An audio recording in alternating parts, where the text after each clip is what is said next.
себепті салафизм бұл дін емес, бұл идеология деп есептейміз. Буквализм ең үлкен қауіп. Яғни бұл жерде сөз, мағына, мақсат деген мәселе болады. Бұл жерде мағына мен мақсат жоқ, тек қана сөз бар. Буквализм псевдо-салафизм идеологиясының негізі. Діни буквализм бар жерде адамның сыни ойлау мүмкіндігі шектеледі.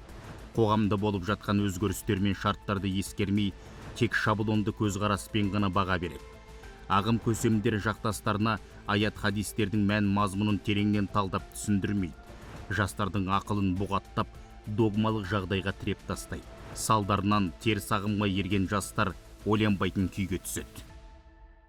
Бұл жерде Құран мен сүннетте қалай келді, солай қабылдаймыз деп ар шетінде мағына мен мақсат іздемей шектеліп қалады. Ойды шектеп тастайды. Философия харам деген мәселе, Матуриди адасқан деген мәселе осыдан шығады. Матуриди өйткені ақылға жүгінеді ғой.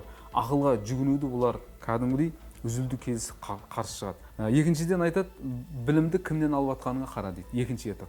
Тізесіне қойып шейхтардан сабақ алмасаң, сенен білім алынбайды дейді. Одан кейін үшінші мәселе де бұлар айтады, өзгелерді тыңдама дейді. Басқалар сені адастырады. Саған шүбһа салады, яғни күмән салады жүрегіңе.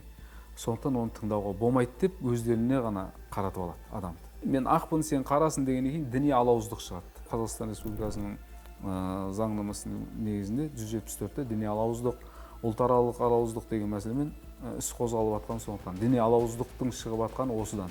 Экстрем терроризмге итермейтін белгілер пайда болады. Яғни лидерлерінің сотталып жатқандығының себептерінің бәрі сондықтан. Бұлардың тамыр жаюына мүмкіндік берілмеді. Егер тамыр жаятын болса, күшейетін болса, күштеп өзгерту кезеңіне өтеді. Бұл бидғаттың бидғатына жатады негізінде жаңалық.